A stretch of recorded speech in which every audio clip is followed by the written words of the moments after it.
नमस्कार, जोहार आप सभी साथियों का एक बार फिर से स्वागत है हमारे चैनल फिशेस फाउंडेशन पे। समान विज्ञान जो कि सीजीएल में कितना 20 प्रश्न आएगा, यानी कि 60 नंबर का आएगा। आप लोग माइंड में बिठा लीजिए, क्योंकि जो सीजीएल का जो साइंस का प्रश्न होगा ना, बहुत ही महत्वपूर्ण होने वाला है आज की क्लास से। आज का क्लास बहुत ही मजेदार होगा, क्योंकि इसमें पिक्चर के माध्यम से आप लोगों को हम पढ़ाने का प्रयास करेंगे और देखिएगा कि क्या कितना मजा आने वाला है।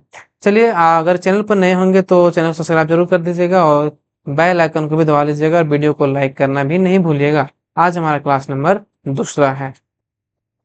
इसमें देखते हैं, अगर किन्हीं को यह पीडीएफ चाहिए ना, तो पीडीएफ प्राप्त करने के लिए हमारे टेलीग्राम चैनल को ज्वाइन करके वहां से पीडीएफ को प्राप्त कर सकते हैं और पीडीएफ को वहां से आप ले सकते हैं। पहला सवाल है कि निम्नलिखित में से कौन सा महिलाओं में प्राथमिक यौन अंग है। देखिए, याद देख रहा है फोटो वगैरह। तो मानव मादा का जनन तंत्र जो है, ये पूछा है कि निम्नलिखित में से कौन सा महिलाओं में प्राथमिक यौन अंग है। तो कौन सा इसमें है? क्या फैलोपियन ट्यूब, अंडाशय, गर्भाशय, योनि? तो इसका जो सही आंसर है ना भाई साहब, ये जो है अंडाशय जो है महिलाओं में प्राथमिक यौन अंग है। कहाँ पे है ये? देखिए, ये दिख रहा है ना, ये वाला चीज। देखिए पिक्चर में देखिएगा, ये जो चीज है, ये वाला जो है इधर, ये क्या है? अंडाशय। ये जो चीज देख रहे हैं ना, ये क्या है? गर्भाशय। और ये ग्रीवा। या क्या है? ग्रीवा। और ये हमारा जो है, ये हो जाएगा योनि। याद रखिएगा। और ये जो देख रहे हैं आप, ये वाला चीज को, ये क्या है? ये फिलिपियन ट्यूब, जिसको क्या बोलते हैं? अंडवाहिका भी बोलते हैं। तो महिलाओं में प्राथमिक अंग कौन सा है? तो ये हमारा हो जाएगा, ये जो देख रहे हैं, अंडाशय। अब इसका थोड़ा व्याख्या देख लेते हैं कि अंडाशय प्राथमिक महिला का प्रजनन अंग है, जिसमें अंडे या अंडे उत्पन्न होते हैं, जो एक जोड़ी के रूप में मनुष्यों और अन्य कशेरुकियों में मौजूद होते हैं। यह फेलोपियन ट्यूब, जिसे गर्भाशय ट्यूब, डिम्ड वाहिनी या सल्पिंक्स, जो एक वचन सल्पिंक्स उसको बोलते हैं, के रूप में भी जाना जाता है। मानव मादा में युग्मित जो है ट्यूब है, जो गर्भाशय से अंडाशय तक फैलती है। जो मानव मादा में युग्मित ट्यूब है, जो गर्भाशय से अंडाशय तक क्या करती है? फैलती है। गर्भाशय एक खोखला पेशीय अंग है, जो मूत्राशय और मलाशय के बीच महिला श्रोणि में स्थित होता है। गर्भाशय कहाँ स्थित होता है? मूत्राशय और मलाशय के बीच महिला श्रोणि में स्थित होता है। स्तनधारियों में यानी योनि महिला जननांग पथ को लोचदार मांसाल भाग है, और मनुष्यों में यह वेस्टिट्यूबल से गर्भाशय ग्रीवा तक फैली हुई है। चलिए देखिए, कितना सारा लिख दिया है, लेकिन इतना जाने का नहीं है। लेकिन इतना जानिएगा, जो महिलाओं प्राथमिक यौन अंग है वो कौन सा है हमारा? ये हमारा अंडाशय। अगला सवाल, निम्नलिखित में से कौन एक फूल का नर हिस्सा है? बताइए। ये जो है ना, आप लोग पढ़े भी होंगे कि नर हिस्सा कौन सा है फूल का। तो नर हिस्सा स्टेमेन, या इसको क्या बोलते हैं? इसको पुंकेसर ही बोलते हैं। क्या बोलते हैं? पुंकेसर। तो कहाँ पुंकेसर दिख रहा है आप इमेज में? ये जो इस यही जो हो जाएगा, इसका नर हिस्सा स्टेमेन है। देखिए यहाँ पे है ना पुंकेसर, ये देखिए पिक्चर में देखिए, ये जो दिख रहा है आपको, ये क्या है? पुंकेसर, ये नर हिस्सा है। कुकेसर फूल का जो नर भाग होता है, स्त्री केसर पौधे का मादा भाग होता है। पुंकेसर जो है वो फूल का नर भाग होता है, और स्त्री केसर पौधे का मादा भाग होता है। यह आमतौर पर एक बॉलिंग पिन के आकार का होता है, और फूल के केंद्र में यह स्थित होता है। इसमें एक कलंक, शैली और अंडाशय होते हैं। चलिए अगला सवाल को देखते हैं। केवल यूकोरियोटिक कोशिका में पाया जाने वाला घटक की पहचान करें। ये जो चित्र देख रहे हैं ना, ये किस चीज का चित्र है? यूकेरियोटिक का चित्र है। इसमें पूछा है सवाल में कि यूकेरियोटिक कोशिका में पाए जाने वाले घटक की पहचान करें। कौन सा है इसमें जो केवल यूकेरियोटिक में पाया जाता है? देखिए, एक केंद्रक झिल्ली है ना, ये यूकेरियोटिक में पाया जाता है। राइबोसोम, प्लाज्मा झिल्ली, और कोशिका द्रव जो है क्या है? ये प्रोकैरियोटिक यूरिन दोनों पाया जाता है, ठीक है। लेकिन केंद्रक झिल्ली इसी में पाया जाता है। देखिए, ये आपका फिगर हो गया, अब ध्यान में रखिएगा। केंद्रक झिल्ली वह घटक है जो केवल यूकेरियोटिक कोशिका में पाया जाता है। राइबोसोम प्रोकैरियोटिक और यूकेरियोटिक जानवरों या पौधों में, कोशिकाओं दोनों में यह पाया जाता है। कौन? राइबोसोम प्रोकैरियोटिक सब क्या है? दोनों में पाया जाता है। अगला सवाल है कि मानव शरीर में प्रवेश करने वाले कीटाणुओं के खिलाफ रक्त का कौन सा घटक लड़ता है? पूछा है कि मानव शरीर में प्रवेश करने वाले कीटाणुओं के खिलाफ रक्त का कौन सा घटक लड़ता है, बताइए फाइट कौन करता है। ये जो है ना भाई साहब, ये करता है आपका श्वेत रक्त कोशिका यानी WBC व्हाइट ब्लड सेल। ये जो होता है ये करता है व्हाइट ब्लड कॉर्पस सेल होता है। श्वेत रक्त कोशिका यानी जिसे ल्यूकोसाइट्स भी कहा जाता है, प्रतिरक्षा प्रणाली का एक महत्वपूर्ण हिस्सा है। प्रतिरक्षा प्रणाली शरीर को संक्रमण से बचाने में मदद करती है। विभिन्न प्रकार की श्वेत रक्त कोशिकाएं यानी WBC बैक्टीरिया और वायरस जैसे कीटाणुओं से या लड़ने का भी काम करती है। चलिए अगला सवाल है कि मूत्र में पीले रंग के लिए निम्नलिखित में से कौन सा रसायन, ये क्या है मूत्र है, जो पीले रंग में हो जाता है ना, तो कौन सा रसायन जो है वो मूत्र के पीले रंग के लिए जिम्मेदार है, तो कौन सा हो जाएगा, ये जो है ना यूरोबिलिन जो है मूत्र के पीले रंग के लिए या ये रसायन जिम्मेदार है। यूरोबिलिन या यूरोक्रोम मुख्य रूप से मूत्र के पीले रंग के लिए यह जिम्मेदार रसायन। अगला सवाल है कि मानव शरीर में पाचन तंत्र का सबसे लंबा हिस्सा कौन सा है, उत्तर होता है ना, बताइए कौन सा है मानव शरीर का पाचन तंत्र का सबसे लंबा हिस्सा कौन सा पूछा है? तो कौन सा हो जाएगा, जानते होंगे छोटी आंत, इसका नाम छोटी है लेकिन नाम बड़ी है। इसका जो कितना है, तो छोटी आंत जो है मानव पाचन तंत्र का सबसे लंबा हिस्सा।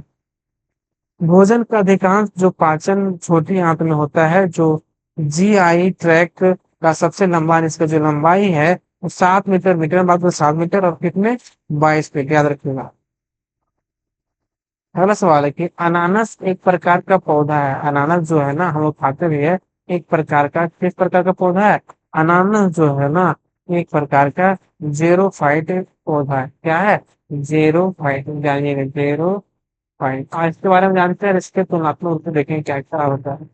जेरोफाइट पौधे की एक प्रजाति जिसमें थोड़ा गर्म पानी वाले वातावरण में जीव रहने के अनुकूलन होता है, सिर्फ थोड़ा जलने से है ना तो एक भी जाएगा, जैसे कि रेगिस्तान या अल्पास या अर्कटिक बर्फ में या ढका क्षेत्र। उदाहरण के लिए कैक्टर, अनानास और कुछ बर्फ पौधे हैं। लेकिन हाइड्रोफाइट क्या है ना, हाइड्रोफाइट, हाइड्रोफाइट जो केवल पानी या पानी में बढ़ता है, इसके लिए पानी ही चाहिए।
हमारे हमको हिचकी आती है।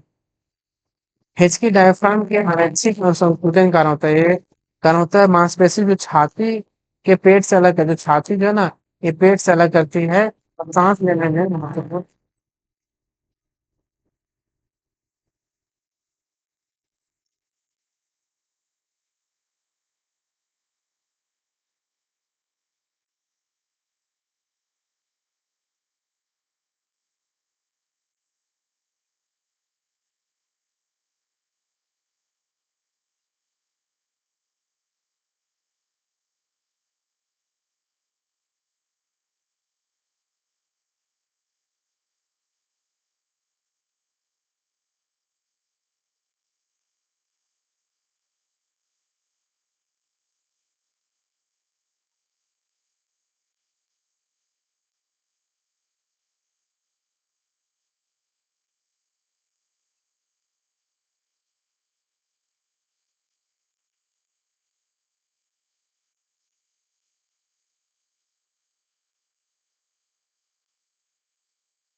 भाई ये जो है ना, परमाणु तो कामक नामक यह उपकरण परमाणु ईंधन से जुड़ा, परमाणु ईंधन से जुड़ा हुआ है। तो टोकामक प्लाज्मा के चुंबकीय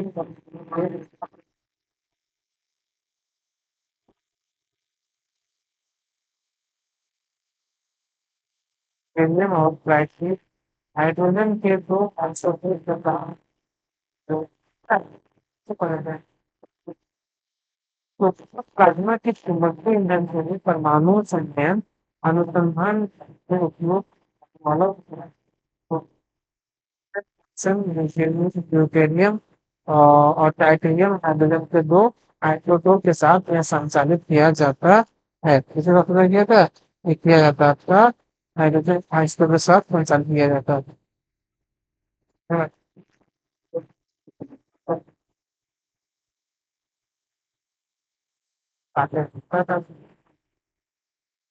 ये जो है ना भाई, अल्बर्ट आइंस्टीन के द्वारा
आता है क्या? हाइड्रोजन। क्या पाया जाता है? हाइड्रोजन। हाइड्रोजन सबसे तरल तत्व होने के कारण, सॉरी, तरल नहीं, सरल। हाइड्रोजन सबसे सरल तत्व होने के कारण ब्रह्मांड में सबसे प्रचुर तत्व है। ऑक्सीजन ब्रह्मांड का तीसरा सबसे प्रचुर तत्व है। अब पृथ्वी पर ऑक्सीजन का सबसे सामान्य तत्व है, जो पृथ्वी के द्रव्यमान का लगभग कितना, 47% है, याद रखिएगा। निम्नलिखित में से कौन सा कथन गलत है? पूछा है कौन सा कथन गलत है। धातुएं ऑक्सीजन के साथ प्रतिक्रिया करके क्षारीय ऑक्साइड बनाती है, बिल्कुल सही। बिल्कुल सही, बिल्कुल सही। जो धातुएं है ना, ये ऑक्सीजन के साथ प्रक्रिया करके क्षारीय ऑक्साइड बनाती है। ये अधातु कई ध्वनि उत्पन्न नहीं करते। अधातु है जो कोई ध्वनि उत्पन्न नहीं करते, बिल्कुल नहीं करते हैं, ये भी सही है। इसमें गलत पूछा है ना। तो धातुओं की आयनन एंथैल्पी कम होती है, बिल्कुल। ये धातुओं की जो आयनन एंथैल्पी है बिल्कुल कम होती है। आगे अधातु आघात वर्धनीयता होती है, बिल्कुल गलत। ये आघात वर्धनीयता नहीं होती है। अगला सवाल है कि धातुओं के भौतिक गुण बिजली और ऊष्मा के कुचालक और गैर आधा आघात वर्धनीयता और ना ही तन्य। भंगुर ठोस कमरे के तापमान पर ठोस, तरल या गैस हो सकते हैं। ये ध्वनिक और पारदर्शिक नहीं होते। अगला सवाल है कि वाटर हीटर में प्रयुक्त वाटर हीटर में प्रयुक्त होने वाले कुंडली को बनाने के लिए किस तत्व का प्रयोग किया जाता है? वाटर हीटर में प्रयुक्त होने वाली कुंडली को बनाने के लिए किस तत्व का प्रयोग किया जाता है? तो किया जाता है किसका? नाइक्रोम का। किसका? नाइक्रोम। इसके बारे में जान लीजिए कि अपेक्षाकृत उच्च प्रतिरोध और उच्च गलनांक के कारण नाइक्रोम जो है का उपयोग आमतौर पर वाटर हीटर में उपयोग की जाने वाली कुंडली बनाने के लिए किया जाता है। इसमें 80% निकेल और 20% जो होता है इसमें क्रोमियम होता है। अगला सवाल, समुद्री जल में प्रचुर मात्रा में पाए जाने वाले नमक का रासायनिक नाम क्या है? समुद्री जल में प्रचुर मात्रा में पाए जाने वाले नमक का जो रासायनिक नाम क्या है? तो नमक का रासायनिक नाम है सोडियम क्लोराइड। क्या नाम है? सोडियम क्लोराइड रासायनिक नाम है। चलिए अगला सवाल, निम्न में से किस तत्व का परमाणु क्रमांक 87 है? याद है कुछ भाई? तो किसका जो है परमाणु क्रमांक वो 87 है, बताइए किसका परमाणु क्रमांक 87? एक मिनट थोड़ा सा।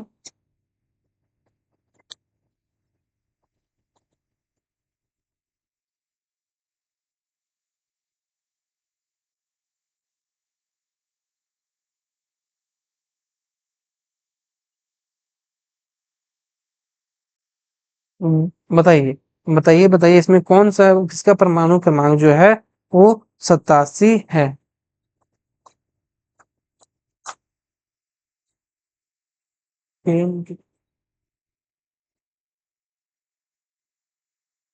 एक मिनट दोस्त, बताइए किसका परमाणु क्रमांक जो है 87 है? याद है कुछ? ये जो है ना भाई साहब, ये फ्रांसियम का परमाणु क्रमांक जो होता है वो 87 होता है। परमाणु संख्या पर फ्रांसियम का 87, इसका उपयोग कैंसर के इलाज के निदान के लिए किया जाता है, इसीलिए इसका इम्पोर्टेंट बढ़ जाता है। जो है ना कैंसर के इलाज के लिए, निदान के लिए इसका उपयोग किया जाता है। परमाणु रिएक्टर में रेडियम की न्यूट्रॉन बमबारी द्वारा प्राप्त किया जाता है। जो यह परमाणु रिएक्टर में रेडियम की न्यूट्रॉन बमबारी द्वारा प्राप्त किया जाता है। और सीजियम का जो परमाणु क्रमांक है 55 है, लिथियम का 3, रुबिडियम का 37। निम्नलिखित में से कौन एक ऊष्मा का कुचालक नहीं है? कुचालक नहीं पूछा है नहीं। ये जो है ना निम्नलिखित में से पूछा है ऊष्मा का कुचालक नहीं है, तो ये जो है ना पारा, ये ऊष्मा का कुचालक नहीं है। बाकी सब एबोनाइट, ग्लास, ड्राई पेपर जो है ऊष्मा का कुचालक है, लेकिन कुचालक है, लेकिन ये पारा जो है ऊष्मा का कुचालक नहीं है। पारा एक भारी सफेद तरल धातु है जो अन्य धातुओं की तुलना में ऊष्मा का कुचालक है, लेकिन जो विद्युत विद्युत का सुचालक है या विद्युत का सुचालक इसलिए क्योंकि यह स्विच का एक उपयोगी घटक है।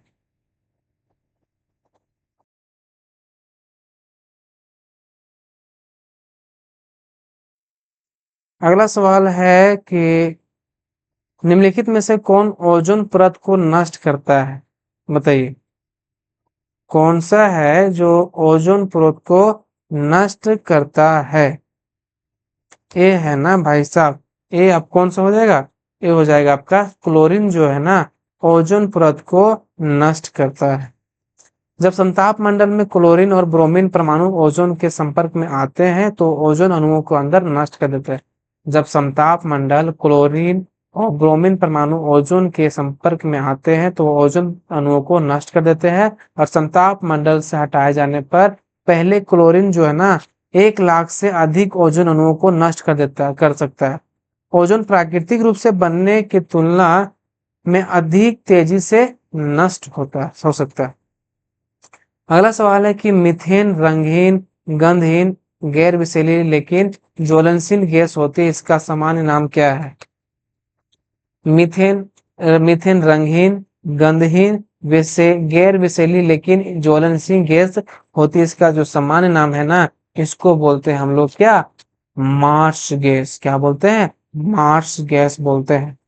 मीथेन को मार्स गैस के रूप में जाना जाता है क्योंकि यह पानी के नीचे और दलदल का उत्पाद है। मीथेन को मार्स गैस के रूप में जाना जाता है क्योंकि यह पानी के नीचे और दलदल का उत्पाद है। प्राकृतिक गैस और कोयले का उत्पादन और दहन मीथेन का मुख्य स्रोत है। चलिए, आज की क्लास कैसी लगी आप कमेंट में जरूर बताइए, और आप लोगों को और क्या चाहिए वो भी कमेंट में कर दीजिएगा। मिलते हैं अगले वीडियो में। अगर चैनल पर नए होंगे तो चैनल को सब्सक्राइब जरूर कर दीजिएगा, और आपसे यही गुजारिश है कि आप वीडियो को लाइक जरूर कीजिएगा। चलिए, मिलते हैं अगले वीडियो में और अगले क्लास में।